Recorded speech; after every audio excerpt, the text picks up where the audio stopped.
The West Coast Eagles play Saturday night, 5:35, right here at Optus Stadium. You find our SENWA studios. Jack Graham will be a part of the Eagles team. He's been in pretty good form, and he'd be hanging and fanging for a first win in Eagles colours. Jack, appreciate your time. Good morning. Morning, boys. How we going? Going okay. Hey, mate, you got back late, and I've been harping on this for a few days. Melbourne, 9-day break. You were the last game of the round. You got home at a touchdown after midnight. You get home. You probably don't get to sleep till about 2 o'clock, and I'm pretty sure you may have had a day off yesterday. How are you feeling? Yeah. She's a bit tough, obviously, getting home a bit late, but it's all part of it. We had the day off yesterday to have a bit of a sleep in and recharge, but we go again today into the club and, see what went wrong, see what we did right, and, review the game and get ready to go again this weekend. Bit of That's energy. the beauty about footy, we get to go again. Yeah, exactly right. Bit of energy around the group. You're okay against Essendon. Probably, to be honest, probably could have won it, and I think that's sort of the general consensus amongst the playing group. And you were 5 goals down to Hawthorn with 3-4 minutes to go, and then they got some cheap ones late. Do you feel like, for the want of a better saying, that you're closer to a win, and, it might be coming this week against Melbourne? Yeah, I definitely think we're closer to a win, or not closer to a win, but like closer for us playing the brand of footy that we want to play for the majority of the game. Our game plan that allows us to stay in games when teams, get that momentum. So we're seeing a lot of positives, but at the same time, we've got to fix areas of our game that, put us in opportunities to win the game. Hey, Jack, you're the old boy of the club, mate. You're 27. I mean, it's old. But when you have a look at the younger guys coming through, and you are a leader of that, people watch you train, they watch you work, and they go, that's how I've got to be. Who are the young guys, mate, that you're impressed with at the moment? I've got a couple of texts about Hamish Davis. I think he just has to keep playing footy. And we're all waiting for the debut of Beau Allen, but anyone impressed you? Well, Archer Reid, I love the work that he's doing at the moment. Yeah. He just competes up forward, just his aerial power for, second-year player. The more games Elijah Hewitt gets into him so he can experience AFL football. And then, Beau Allen, Lucas Grego, these blokes, they're training hard. They're competing because that's what we need. You need the younger blokes to step up at training and, really compete for spots for us older boys.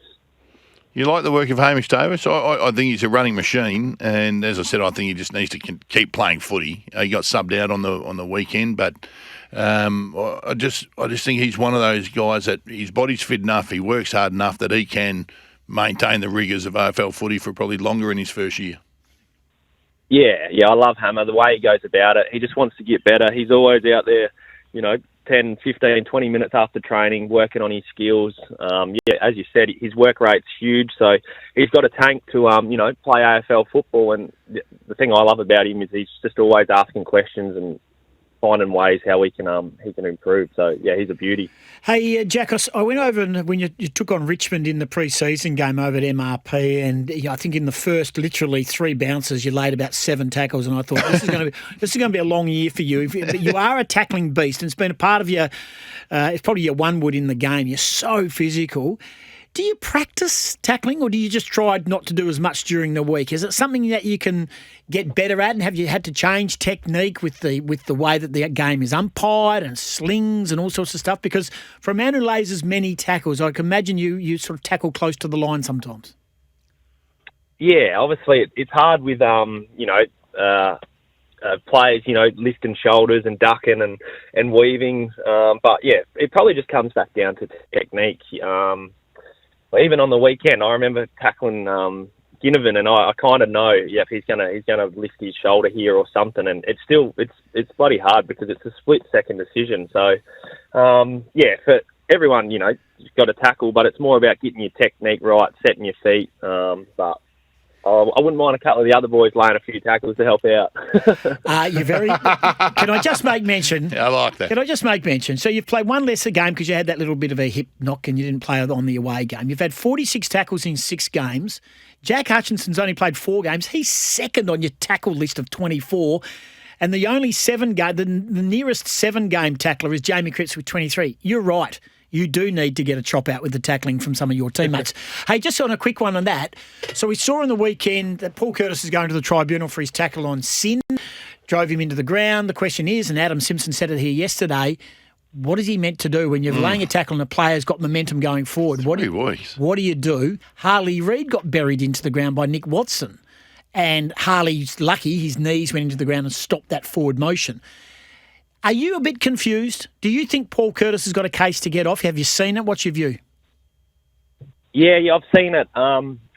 It's so hard. Like I said, split, second decisions to, is he meant to roll? If his knees go into the ground, his head doesn't hit. But I personally, as a player, and I don't think he should be suspended at all. It's just an accident of the game. Obviously, you want to protect the player, but to miss 3 weeks for that, I reckon that's bloody stiff. Oh, I couldn't agree more. It's horrific. Hey, you just mentioned Archer Reid. Is there any? We've loved watching him develop this year, and I reckon he's coming on probably quicker than we thought. Any Tom Lynch about Archer Reid?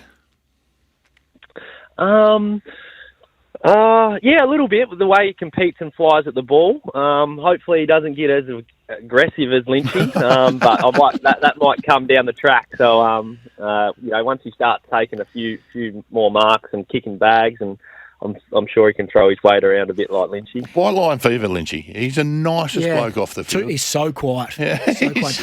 Hey, Jack, you've got Melbourne, and we know what it consists around Viney and midfield pressure, and when they're up and around, they're hard to beat. Petrarca's starting to find the Petrarca form. Big Max is getting the ball going his way, so a huge game for Flinney and the likes.